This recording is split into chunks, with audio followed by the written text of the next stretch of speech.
നമസ്കാരം. മലയാളി വാർത്തയിലേക്ക് സ്വാഗതം.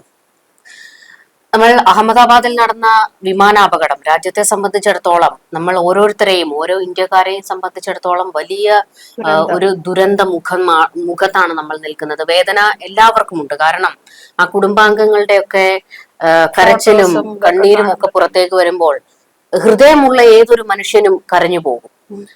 പക്ഷേ ഹൃദയമില്ലാത്ത ചില ആൾക്കാർ, പക്ഷെ അവർ ഇങ്ങ് പ്രബുദ്ധ കേരളത്തിലാണല്ലോ എന്ന് ഓർക്കുമ്പോഴാണ് നമ്മൾ ഓരോ മലയാളിയും ലജ്ജിച്ച് തല താഴ്ത്തേണ്ടി വരും. കാരണം ഈ പവിത്രൻ എന്ന് പറയുന്ന ഒരു ഉദ്യോഗസ്ഥൻ, സർക്കാർ ഉദ്യോഗസ്ഥനാണ്, ജൂനിയർ സൂപ്രണ്ട്. അയാൾ നടത്തിയ ഏറ്റവും അധിക്ഷേപകരമായ ഒരു കമന്റ് അതിപ്പോൾ പുറത്തു വന്നിട്ടുണ്ട്. സോഷ്യൽ മീഡിയയിലൊക്കെ ചർച്ചയായി മാറിക്കൊണ്ടിരിക്കുകയാണ് ഇപ്പോൾ. അതായത് നമ്മുടെ പത്തനംതിട്ടയിൽ മരിച്ച രഞ്ജിതയെ കുറിച്ച് അങ്ങേയറ്റം മോശമായിട്ടുള്ള ഒരു കമന്റാണ് അയാൾ നടത്തിയത്. അയാള് പുറത്തിറങ്ങിയാൽ അയാൾക്ക് അടി കിട്ടും. കാരണം ജനങ്ങൾ മുഴുവനായും അയാൾക്കെതിരെ ഇപ്പോൾ തിരിഞ്ഞിട്ടുണ്ട്. അത്രയേറെ മോശമായ ഒരു കമന്റാണ് അയാൾ രേഖപ്പെടുത്തിയത്. ഇപ്പോൾ കൃത്യമായ നടപടി സർക്കാരിന്റെ ഭാഗത്തു നിന്നും ഉണ്ടായിട്ടുണ്ട്. അയാളെ സസ്പെൻഡ് ചെയ്തിട്ടുണ്ട്. പക്ഷേ സസ്പെൻഡ് ചെയ്യുന്നു എന്ന് പറയുന്നത് ഒരു കൃത്യമായ നടപടിയല്ല. ഇതിന്റെ ഇടയിലൊന്നും ഇടപെടും. എന്തുകൊണ്ടാണ് ഇയാൾ ഇത് ചെയ്യാൻ കാരണം വെച്ചാൽ ഇതിന്റെ മുമ്പും ഇയാൾ ഇതുപോലെ ജാതി അധിക്ഷേപം നടത്തിയിട്ടുണ്ട്. അന്ന് അയാൾ സസ്പെൻഷനിലായി എന്നല്ലാതെ അയാൾക്ക് ഒരു ചുക്കും സംഭവിച്ചില്ല. അപ്പോൾ തിരിച്ചു അയാൾക്ക് വീണ്ടും ജോലി കയറാൻ പറ്റി.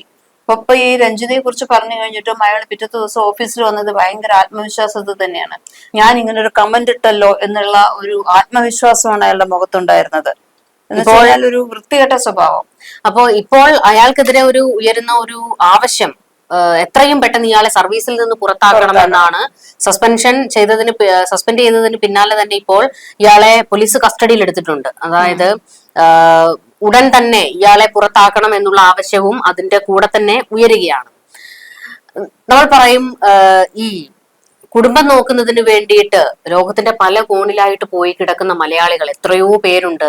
ആൺ പെൺ വ്യത്യാസമില്ലാതെ ജോലി ചെയ്ത് കുടുംബം പോറ്റുന്ന എത്രയോ ആൾക്കാർ വിദേശത്തൊക്കെ തന്നെ കഴിയുന്നുണ്ട്. നമ്മളെപ്പോഴും പറയുന്നത് പോലെ തന്നെ ഏറ്റവും ദുർഘടം പിടിച്ച അവസ്ഥകളിൽ പോലും എന്നിട്ടും മനോധൈര്യം കൈവിടാതെ അവർ അവിടെ നിന്ന് ജോലി ചെയ്യുന്നത് കുടുംബത്തിന് വേണ്ടിയാണ്, കുടുംബത്തെ മുൻപോട്ട് കൊണ്ടുപോകുന്നതിന് വേണ്ടിയിട്ടാണ്. അത്തരത്തിൽ പോയിട്ടുള്ള ഒരു നേഴ്സായിട്ടുള്ള ഒരു യുവതിയാണ് രഞ്ജിതയും. പക്ഷേ അവരെ പറ്റി അയാൾ നടത്തിയ ഒരു പരാമർശം, എങ്ങനെയാണ് ഇങ്ങനെ ഒരു ദുരന്ത മുഖത്ത് നമ്മൾ നിൽക്കുമ്പോൾ ഇത്തരത്തിൽ മനുഷ്യന് പ്രതികരിക്കാൻ കഴിയുന്നത് എന്നുള്ളത് ചിന്തിക്കാൻ പോലും നമുക്ക് കഴിയുന്നില്ല. അതെങ്ങനെ അയാൾക്ക് പറയാൻ കഴിഞ്ഞു എന്നുള്ളത്. ഇയാളുടെ കുടുംബത്തിലുള്ള സ്ത്രീകളൊക്കെ ഏത് രീതിയിലായിരിക്കും ഇയാളിൽ നിന്ന് പീഡനങ്ങൾ അനുഭവിക്കുന്നത് എന്ന് അതും ഒരു അന്വേഷണ വിധേയമാക്കണം. കാരണം ഇത്രത്തോളം വൃത്തികെട്ട മനസ്സിന് ഉടമയായിട്ടുള്ള ഒരാളാണ് ഇയാൾ. ആ കമന്റ് അത് അത്രത്തോളം വൃത്തികെട്ട കമന്റ് ആണ്. പക്ഷെ അത് പറയണം, അത് സമൂഹത്തിന് മുൻപിലേക്ക് കൊണ്ടെത്തിക്കുകയും വേണം. ഈ ലണ്ടനിൽ പോയി ജോലി ചെയ്തത് എന്തോ മോശപ്പെട്ട ജോലിയാണ് രഞ്ജിത ചെയ്തത് എന്ന രീതിയിലാണ് അയാൾ പറഞ്ഞിരിക്കുന്നത്. ജാതീയ അധിക്ഷേപം നടത്തിയിരിക്കുന്നത് അങ്ങേയറ്റം കടന്നുപോയിട്ടുള്ള ഒരു ജാതീയ അധിക്ഷേപം. അയാൾ പങ്കുവെച്ച കമന്റ് ഇങ്ങനെയാണ്: ഒരു നായർ സ്ത്രീ ആ അപകടത്തിൽ ഉണ്ടായിരുന്നു. കേരള സർക്കാർ ജോലി നൽകിയ അവർ ലീവ് എടുത്ത് വിദേശത്ത് സാധനം തേടിപ്പോയി, കിട്ടേണ്ടത് കിട്ടിയെന്ന് ഒരു കമന്റോട് അയാൾ ഇട്ടിട്ടുണ്ട്. നായർ സ്ത്രീകളുടെ പാരമ്പര്യം തനിക്ക് അറിയില്ലേ, വലിയ സാധനം നോക്കി പോയതാണ്. എത്രത്തോളം നെറികെട്ട, എത്രത്തോളം നീചമായ വൃത്തികെട്ട മനസ്സിന് ഉടമയാണ് ഈ പവിത്രൻ എന്ന് പറയുന്ന ഇയാളെ ഒരു സെക്കൻഡ് പോലും ആ കസേരയിൽ ഇരുത്തരുത്. കാരണം ഇയാളെ കാണാൻ എത്രയോ സ്ത്രീകൾ വരുന്നതായി. ഇയാളൊക്കെ അമ്മയും ഭാര്യയൊക്കെ ഇല്ലെന്നാണ് ഞാൻ ആലോചിക്കുന്നത്. അല്ല, അങ്ങനെ ഉണ്ടാവില്ലേ, മക്കളുണ്ടാവില്ലേ, അവരെയൊക്കെ ആ കണ്ണിലൂടെ ആയിരിക്കും ഇയാൾ കാണുന്നത്. ഒന്ന് ഓർത്തു നോക്കണം. ഒരു അപകടം ഉണ്ടായി ആ സ്ത്രീ കത്തിക്കരിഞ്ഞും അതിദാരുണമായിട്ടാണ് അവർ കൊല്ലപ്പെടുന്നത്. അവരുടെ കുടുംബത്തിന്റെ ദയനീയ അവസ്ഥ നമ്മൾ മാധ്യമങ്ങളിലൂടെ കണ്ടതാണ്. മകള് കരയുകയാണ്. അതായത് അതിൽ ഏറ്റവും വിഷമകരം ഉണ്ടാക്കുന്ന ഒരു സംഭവം എന്ന് പറയുന്നത്, ഈ രഞ്ജിതയെ മരിച്ചു എന്ന് പറഞ്ഞുകൊണ്ട് കോള് വരികയാണ് വീട്ടിലേക്ക്. അപ്പോൾ പെട്ടെന്ന് ഈ കുട്ടി, അവരുടെ രഞ്ജിതയുടെ മകൾ, 7ാം ക്ലാസ്സിൽ പഠിക്കുന്ന മകൾ അമ്മുമ്മയോട് പറയുകയാണ്, അമ്മയാണോ വിളിക്കുന്നത്, പാറുവിനൊന്ന് സംസാരിക്കണമെന്ന്. അതായത് അപ്പുറത്ത് അമ്മയാണ് സംസാരിക്കുന്നത് എന്നാണ് ആ കുഞ്ഞ് പറയുന്നത്. പക്ഷെ പിന്നീടാണ് മരണവാർത്ത അറിയുന്നതും പൊട്ടിക്കരഞ്ഞുകൊണ്ടാണ് ആ കുടുംബം ഓരോ നിമിഷവും തള്ളി നീക്കിക്കൊണ്ടിരിക്കുന്നത്. അപ്പോൾ അതൊക്കെ കണ്ടിട്ട് പോലും ഇയാളെ പോലുള്ളവന്മാർക്ക് ഈ മനസ്സലിയുന്നില്ലെങ്കിൽ ഇവനൊക്കെ മൃഗങ്ങൾക്ക് പിന്നെയും ഉണ്ട്. അയാൾക്ക് ബോധമില്ലാത്ത ആൾക്കാരാണ് ഇപ്പൊ. കാരണം എന്താ വെച്ച് കഴിഞ്ഞാൽ ഇയാൾ, ഞാൻ പറഞ്ഞല്ലോ, ആദ്യമായിട്ടല്ല ഇയാൾ ഇത്രയും വൃത്തികെട്ട കമന്റുകൾ പറയുന്നത്. കഴിഞ്ഞ വർഷം സെപ്റ്റംബറിൽ MLA-യും മുൻ മന്ത്രിയുമായ ഈ ചന്ദ്രശേഖരനെതിരെയായിരുന്നു ജാതി അധിക്ഷേപം നടത്തിയത്. അന്ന് നെല്ലിക്കാട് ശ്രീമദ് പരമശിവ വിശ്വകർമ്മ ക്ഷേത്രം പ്രസിഡന്റാണ് പവിത്രനെതിരെ ആദ്യം പരാതി നൽകുന്നത്. ഇത് 2023 ഓഗസ്റ്റിലായിരുന്നു. സമൂഹ മാധ്യമത്തിലുള്ള അപകീർത്തി പ്രചാരണവുമായി ബന്ധപ്പെട്ട് സമർപ്പിച്ച പരാതിയിൽ ADM അന്ന് പവിത്രന് താക്കീത് നൽകുകയാണ് ചെയ്തത്. വലിയ കാര്യമായി. അത് കഴിഞ്ഞ് 2024 ഫെബ്രുവരിയിൽ സമൂഹ മാധ്യമത്തിൽ അപകീർത്തിപ്പെടുത്തിയെന്ന് കാണിച്ച് V ഭുവനചന്ദ്രൻ സമർപ്പിച്ച പരാതിയിലും സമൂഹ മാധ്യമത്തിൽ കമന്റുകളോ പോസ്റ്റുകളോ ഇടുമ്പോൾ ജാഗ്രത വേണമെന്ന് കാണിച്ച് ഇയാളെ മേലുദ്യോഗസ്ഥൻ താക്കീത് ചെയ്തു. അപ്പോ ഇതിന്റെ പേരിൽ സസ്പെൻഷൻ അയാൾ പോയി. എന്നിട്ട് തിരികെ കയറിയതാണ് പവിത്രൻ. ഇപ്പൊ കുറച്ച് മാസങ്ങളെ ആയിട്ടുള്ളൂ. അപ്പൊ ഇയാൾക്കറിയാം, സോഷ്യൽ മീഡിയ കയ്യിലുണ്ടെങ്കിൽ അതിൽ 2 അക്ഷരം എന്തെങ്കിലും വായ തോന്നിയ ചവറ് എഴുതി വെക്കുകയാണെങ്കിൽ അത് കാണാനും ആൾക്കാരുണ്ടാകും. അതിൽ അയാള് വലിയ എന്തോ ഒരു ഹീറോയിസം. കാരണം പിറ്റത്തെ ദിവസം ഓഫീസിലെത്തിയത് അയാൾ വലിയ ആത്മവിശ്വാസത്തിലാണ് എന്നുള്ളതാണ് അതിൽ ഏറ്റവും വൃത്തികെട്ട ഒരു കാര്യം. കാരണം ഇങ്ങനെ ഒരു കമന്റ് എഴുതിയിട്ടുള്ള ആളെ അംഗീകരിക്കാനും ഈ ലോകത്തെ ആൾക്കാരുണ്ട് എന്ന് അയാൾ തെറ്റിദ്ധരിക്കുന്നു. അല്ലെങ്കിൽ ആ കമന്റിന്റെ പേരിൽ ഇയാളെ ശരിക്കും പറഞ്ഞാൽ മുഖമടച്ച് അപ്പത്തിന് ഒരു അടി കൊടുക്കേണ്ടതിന് പകരം ഇത് ഇത്രയും ഈ രീതിയിലല്ല ഇതിനെയൊന്നും ഡീൽ ചെയ്യേണ്ടത്. ഇത് മാത്രമല്ല, ഈ പവിത്രൻ എന്ന് പറയുന്ന ഈ നെറികെട്ടവൻ രഞ്ജിതയെ അധിക്ഷേപിച്ചുകൊണ്ട് ഇങ്ങനെ ഒരു കമന്റ് പോസ്റ്റ് ചെയ്തല്ലോ. ആ കമന്റിന് ലൈക്ക് ചെയ്യുകയും ചിരിച്ചുകൊണ്ടുള്ള ഇമോജി ഇടുകയും ചെയ്ത വേറെ കുറെ എണ്ണം ഉണ്ട്. അവന്മാരും ഇയാളും തമ്മിൽ എന്ത് വ്യത്യാസം? ഒരു വ്യത്യാസമില്ല. കാരണം ഒരു സമൂഹ മാധ്യമത്തിൽ ഇത്രയധികം, അല്ലെങ്കിൽ ഒരാളെ അപകീർത്തിപ്പെടുത്തുന്ന രീതിയിലുള്ള ഇത്തരം പരാമർശങ്ങൾ ഒഴിവാക്കുന്നതിന് നിയമം തന്നെ കൊണ്ടുവരേണ്ടതാണ്. അത്രയും വലിയ കാരണം പരസ്യമായിട്ടുള്ള ഒരു അധിക്ഷേപമാണ് നടത്തുന്നത്. അതും സ്ത്രീത്വത്തിനെതിരെയാണ് നടത്തിയിട്ടുള്ളത്. ഇയാളെ സർവീസിൽ നിന്ന് പിരിച്ചുവിടുന്നതൊന്നും ഇയാൾക്കെതിരെ കൊടുക്കുന്ന ശിക്ഷയല്ല. അതിനേക്കാൾ വലിയ ശിക്ഷ തന്നെ, ഒരു ക്രിമിനൽ ഒഫൻസ് തന്നെയാണ് അയാൾ ചെയ്തിട്ടുള്ളത്. അല്ല, ഇയാൾക്ക് മുമ്പ് പറഞ്ഞതുപോലെ തന്നെ ആത്മവിശ്വാസത്തിന്റെ കാര്യം പറഞ്ഞില്ലേ? നിരന്തരമായി ഇയാൾ ഇത്തരത്തിലുള്ള പ്രവൃത്തികൾ ചെയ്തുകൊണ്ടിരിക്കുമ്പോഴും സസ്പെൻഷൻ മാത്രമാണ് കൊടുത്തുകൊണ്ടിരിക്കുന്നത്. സർക്കാർ ഉദ്യോഗസ്ഥർക്ക് സസ്പെൻഷൻ എന്ന് പറയുന്നത് വീട്ടിൽ പോയി ഉറങ്ങി കിടക്കാനുള്ള ഒരു അവസരം. അതല്ലാതെ ഈ സസ്പെൻഷൻ എന്ന് കേൾക്കുമ്പോൾ മുട്ടുപറക്കുന്ന ഏതെങ്കിലും സർക്കാർ ഉദ്യോഗസ്ഥരുണ്ടോ? കാരണം ആ സമയത്ത് ഇവർ ജോലിയിൽ പ്രവേശിച്ചില്ലെങ്കിൽ പോലും അവർക്ക് ശമ്പളം കിട്ടും. ആ സമയത്ത് പിന്നെ എന്താണ് നിങ്ങൾ ഈ സസ്പെൻഷൻ എന്നതുകൊണ്ട്, സസ്പെൻഡ് ചെയ്യുക എന്നുള്ളത് കൊണ്ട് എന്തോ വലിയ ശിക്ഷ അവർക്ക് കൊടുത്തതുപോലെയാണ് സർക്കാരിന്റെ അവർക്ക് ടൂർ പോകാനുള്ള ഒരു അവസരം കൊടുക്കുന്നു, അത്രേ വരുന്നുള്ളൂ. അപ്പോൾ ഇയാൾക്കെതിരെ ഇത്തരത്തിലുള്ള നടപടികളല്ല. ഇപ്പോൾ സമൂഹം ഒന്നടങ്കമാണ് ഇയാളെ സർവീസിൽ നിന്ന് പുറത്താക്കണം എന്നുള്ള ആവശ്യം ഉയർത്തുന്നുണ്ട്. കാരണം എത്രയോ സ്ത്രീകൾ ഇയാളെ കാണാൻ വരുന്നുണ്ടാകാം ഓരോ ആവശ്യങ്ങൾക്ക് വേണ്ടി. സർക്കാർ ഉദ്യോഗസ്ഥനാണ്, സ്ത്രീകൾ ഇയാളെ കാണാൻ വരുന്നുണ്ടാകാം, എന്തെങ്കിലും ആവശ്യങ്ങൾക്ക് ഫോണിൽ ബന്ധപ്പെടുന്നുണ്ടാകാം. അപ്പോഴൊക്കെ ഇയാൾ ഏത് രീതിയിലായിരിക്കും ഈ സ്ത്രീകളോട് വളരെ മോശമായ രീതിയിൽ നായർ സ്ത്രീകളെ കുറിച്ച് ഇയാൾ അങ്ങനെ ഒരു കമന്റ് ഇടുമ്പോ, അപ്പോ ഈ പൊതുവിൽ ഇയാൾക്ക് ഈ നായർ സ്ത്രീകൾ എന്ന് പറയുന്നത് മറ്റെന്തോ വലിയ സാധനം തേടി പോകുന്നവരാണ് എന്നാണ് ഇയാൾ പറഞ്ഞു വെച്ചിരിക്കുന്നത്. ഈ നായർ സ്ത്രീകൾ മുഴുവൻ അങ്ങനെയാണ് എന്ന് ഇയാൾ പറഞ്ഞു വെക്കുമ്പോൾ ഇയാളുടെ ഉള്ളിൽ ഈ ജാതി വെറി എത്രത്തോളം ഉണ്ട്. കാരണം അതല്ലെങ്കിൽ അയാളുടെ ഉള്ളിൽ കടന്നിരിക്കുന്ന അധമബോധമാണ് അവിടെ ഉയർന്നു വന്നിരിക്കണമെന്ന് വേണമെങ്കിൽ പറയാം. അയാൾ സമൂഹത്തിൽ അങ്ങനെയൊന്നും അല്ലാതെ മറ്റുള്ളവർ ആരോടൊക്കെയോ ഉള്ള വെറുപ്പും പകയും സമൂഹ മാധ്യമത്തിൽ കൂടെ തുപ്പിക്കളയാണ് അയാൾ ചെയ്യുന്നത്. നമ്മളെപ്പോഴും ഈ SC/ST വിഭാഗത്തിലുള്ളവർക്ക് നേരെ നമ്മൾ ജാതീയ അധിക്ഷേപം നടത്തുമ്പോൾ ശക്തമായ നിയമങ്ങൾ നമുക്കുണ്ട്.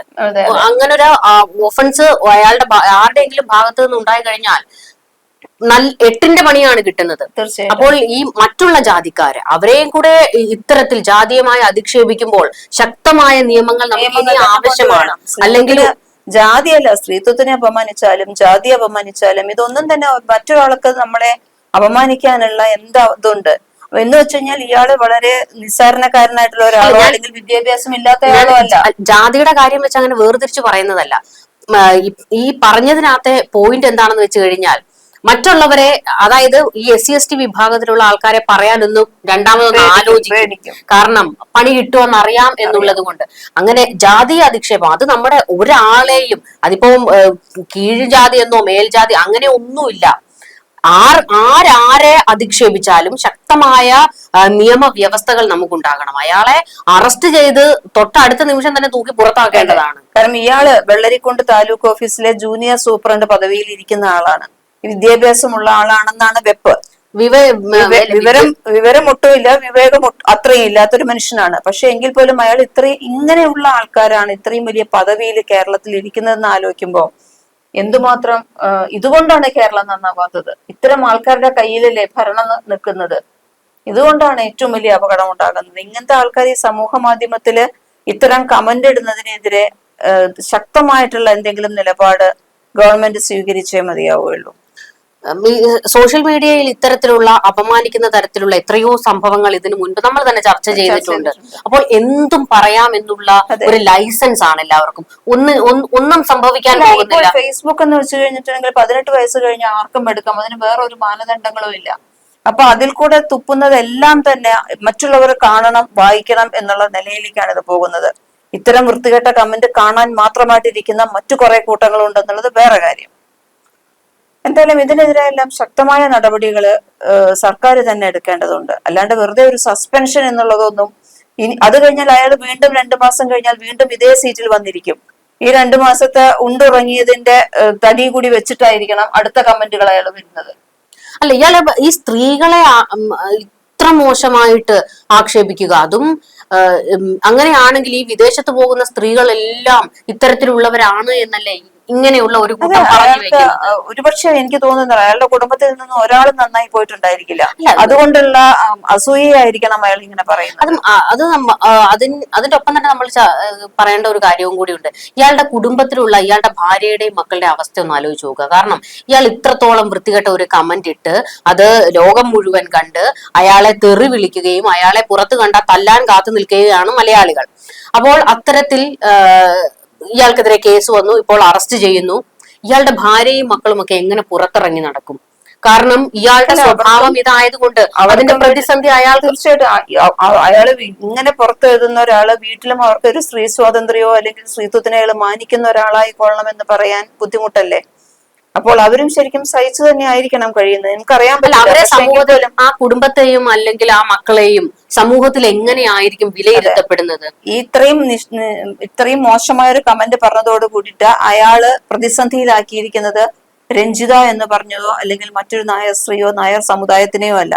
അയാളുടെ വീട്ടിലെ അയാളുടെ ഭാര്യയും അയാളുടെ പെങ്ങന്മാരെയും അയാളുടെ മക്കളെയും തന്നെയാണ് അയാൾ ഇത്രയും വലിയൊരു മോശം കമന്റ് കൊണ്ട് കേരളത്തിന്റെ മുന്നിലേക്ക് കൊണ്ടുവന്നിരിക്കുന്നത്. എത്ര ഭയങ്കര ഒരു മോശമായി പോയി. കാരണം നമ്മളൊരു ദുരന്ത മുഖത്ത് നിൽക്കുമ്പോഴാണ് ഇത്തരത്തിലുള്ള, പക്ഷെ പ്രബുദ്ധരാണ് കേട്ടോ, നമ്മള് മലയാളികൾ പ്രബുദ്ധരാണ്. അതിനിടയിൽ ലൈക്ക് ചെയ്തിട്ടുണ്ടല്ലോ അല്ലെ? ഇഷ്ടം പോലെ ലൈക്ക് തന്നെ കുറെ ഉണ്ട് അയാളുടെ ആ പ്രസ്താവനയെ. പിറ്റേ ദിവസം അയാളുടെ മുഖത്ത് ഇത്രയും ആത്മവിശ്വാസം വന്നത്. അല്ല, അയാൾ ഇട്ട ആ കമന്റ് കുറെ പേർക്ക് അങ്ങ് സുഖിച്ചു. അതാണ് നമ്മൾ എടുത്തു പറയേണ്ട ഒരു കാര്യം. അപ്പൊ അത്തരത്തിലുള്ളവർ ഇയാളെക്കാൾ പേടിക്കേണ്ടത് അവന്മാരെയാണ്. അപ്പൊ ഇതുപോലുള്ള പുഴുക്കുത്ത് ഏറ്റിട്ടുള്ള ഒരുപാട് മനുഷ്യ മനസ്സുകള് നമ്മുടെ എന്താന്ന് വെച്ച് കഴിഞ്ഞാൽ അത് നമ്മള് ചർച്ചയ്ക്ക് എടുത്ത ഒരു പ്രധാന കാരണം എന്ന് പറയുന്നത് ആ ദുരന്തത്തിൽ എല്ലാവരും മരിച്ചു, ഒരാൾ മാത്രമാണ് രക്ഷപ്പെട്ടത്. കൈക്കുഞ്ഞുങ്ങൾ, 18ഓളം കുട്ടികൾ ഉണ്ടായിരുന്നു, സ്ത്രീകൾ, അങ്ങനെ ഒരുപാട് പേർ മരിച്ചു. കുടുംബങ്ങളാണ് ഒരുമിച്ച് വൈപ്പ് ഔട്ട് ആയി പോയത്. അപ്പോ നമ്മള് രാജ്യം ഒന്നിച്ചു നിൽക്കേണ്ട ഒരു സമയമാണ്. ആ നഷ്ടം സംഭവിച്ച കുടുംബങ്ങൾക്കൊപ്പം നമ്മൾ നിൽക്കേണ്ട സമയമാണ്. അപ്പോൾ ഈ സോഷ്യൽ മീഡിയയിൽ ഇത്തരത്തിലുള്ള പ്രചാരണം നടക്കുമ്പോൾ രഞ്ജിതയുടെ കുടുംബക്കാർ ഇത് കാണുന്നുണ്ടാകും.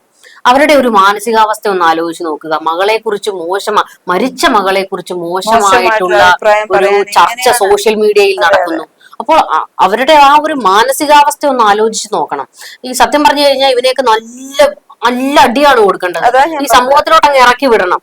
പിന്നെ ഇത് പറയാനുള്ള ഒരു നാവുണ്ടാവരുത്, മറ്റേ ടൈപ്പ് ചെയ്യണമെങ്കിൽ കയ്യും ഉണ്ടാവരുത്. അത്തരത്തിലുള്ള ശക്തമായ സത്യം പറഞ്ഞു കഴിഞ്ഞാൽ ഇനി അയാൾ പുറത്തേക്ക് ഇറങ്ങി കഴിഞ്ഞാൽ അയാൾക്ക് ഇടി കിട്ടും. ജനങ്ങളെ സപ്പോർട്ട് ചെയ്യാനും ആൾക്കാരുണ്ടാകും. സപ്പോർട്ട് ചെയ്യാനുള്ള ആൾക്കാരെക്കായി കൂടുതൽ അയാളെ ഇടിക്കാൻ കാത്തു നിൽക്കുന്ന ആൾക്കാരാണ്. ഞങ്ങളുടെ കയ്യിലോട്ട് കിട്ടിയ അവന്റെ കാര്യത്തിൽ ഒരു തീരുമാനം ഉണ്ടാക്കി തരാമെന്നൊക്കെ പറഞ്ഞ് കുറെ കമന്റുകൾ വരുന്നുണ്ട്. നമുക്ക് മുമ്പ് വയനാട്ടിൽ ദുരന്തം നടക്കുന്ന സമയത്ത് ഇതുകൂട്ട് മോശപ്പെട്ട കമന്റ് ഇട്ട കുറെ പേരെ അവരുടെ വീട്ടിൽ കയറി തല്ലിയ ഒരു സംഭവം ഉണ്ടായിട്ടുണ്ടായിരുന്നു. ആ ഒരു രീതിയാണ് ഇവിടെയും പുറത്തെടുക്കേണ്ടത്. ഇവനെ പുറത്ത് കണ്ടു കഴിഞ്ഞാൽ കൈവയ്ക്കണം. നമുക്കൊരു മാധ്യമത്തിലൂടെ അങ്ങനെ ആഹ്വാനം ചെയ്യാൻ കഴിയില്ല, പക്ഷെ ഒരു സാധാരണക്കാരൻ എന്നുള്ള നിലയിൽ കൂടി പറയുകയാണ്. ഒരു മാധ്യമം ഉള്ളത് കൊണ്ടോ അല്ലെങ്കിൽ മാധ്യമത്തിൽ കൂടെ വന്ന് നമ്മൾ പറയുന്നതോ അല്ല, വെറും നമ്മുടെ കേരളത്തിലെ സാധാരണക്കാരായിട്ടുള്ള ആൾക്കാരുടെ, സ്ത്രീകളുടെ മനസ്സാണ് നമ്മളിവിടെ പങ്കുവയ്ക്കുന്നത്. എന്തായാലും ഇയാൾക്കെതിരെ ശക്തമായ നടപടികളാണ് ആവശ്യം. അല്ലാതെ ഒരു സസ്പെൻഷൻ കൊണ്ട് കാര്യങ്ങൾ ഒതുക്കരുത്. ഇയാളെ സർവീസിൽ നിന്ന് എത്രയും പെട്ടെന്ന് പുറത്താക്കണം എന്നുള്ള ജനങ്ങളുടെ ആവശ്യത്തിനോടൊപ്പം തന്നെയാണ് നമ്മൾ നിൽക്കുന്നത്. അതെ. കൂടുതൽ ചർച്ചകളുമായി കാണാം. നമസ്കാരം.